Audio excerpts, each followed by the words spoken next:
Hello மக்களே, chicken mutton combo biryani இன்றைக்கி புதுவிதமான டேஸ்ட்டில் எப்படி செய்யுதுன்னு பார்க்கலாங்களா? வாங்க நம்ம ஸ்ட்ரைட்டாக வீடியோக்குள்ளே போயிடலாம். இதுக்கு மட்டன் சிக்கன் ரெண்டுத்தையும் சம பங்கு அளவு எடுத்துக்கோங்க.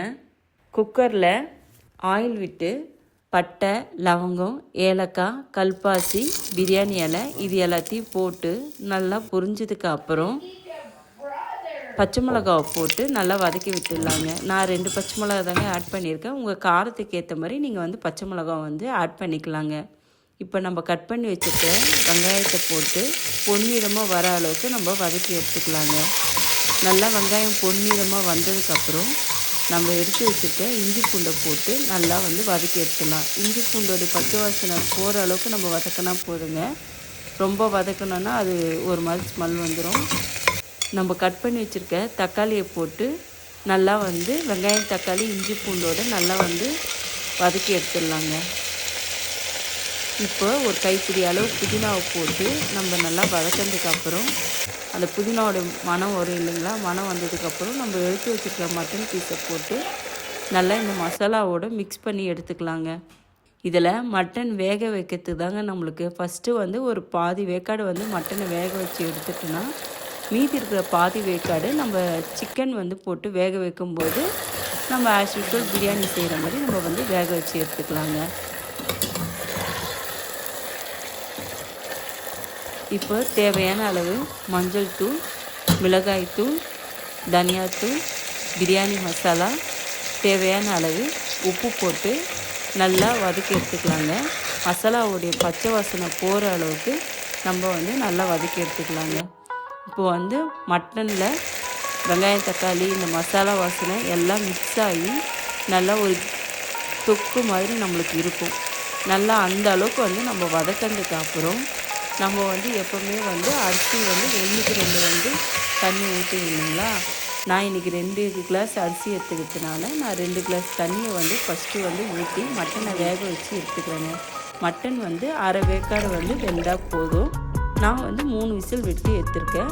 நீங்கள் உங்களுடைய கறியோட தண்ணிக்கு ஏற்ற மாதிரி நீங்கள் அரை வேக்காடை வேக வச்சு எடுத்துக்கோங்க.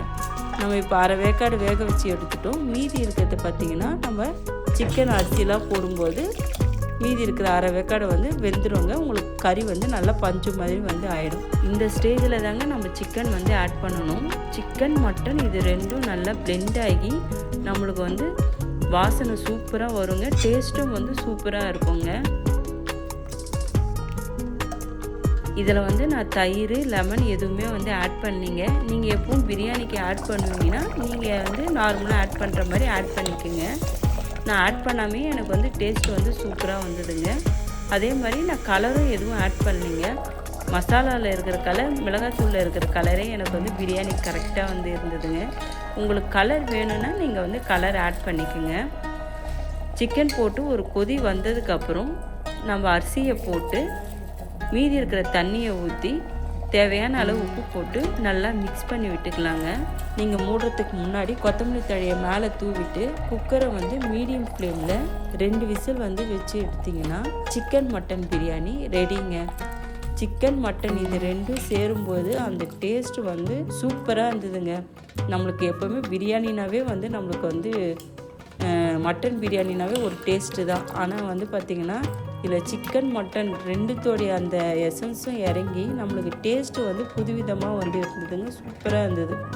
நீங்கள் இறக்கிறதுக்கு முன்னாடி மேலே கொத்தமல்லி தழையை தூவிட்டு நெய்யை மேலே நல்லா ஊற்றிட்டிங்கன்னா நல்லா அந்த வாசனையும் சூப்பராக இருக்கும். நம்மளுக்கு டேஸ்ட்டும் நல்லா தூக்கி கொடுக்குங்க நெய். நீங்கள் சாப்பிட்டிங்கன்னா டேஸ்ட்டு அவ்வளோ அருமையாக இருந்ததுங்க. நீங்களும் உங்கள் வீட்டில் செஞ்சு பார்த்துட்டு எப்படி இருக்குன்னு சொல்லுங்கள். பாருங்கள், மட்டன் பஞ்சு மாதிரி நல்லா வெந்திருக்கு. சிக்கனும் நல்லா பஞ்சு மாதிரி வெந்திருக்கு. இது மாதிரி புதுவிதமான ரெசிபி உங்களுக்கு வேணும்னா மறக்காமல் எங்கள் சேனலை சப்ஸ்கிரைப் பண்ணிக்கோங்க.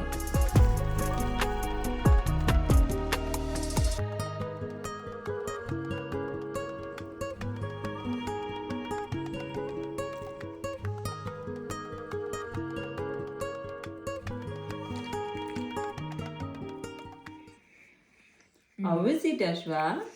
Super. இன்னும் வேணுமா? Like and subscribe.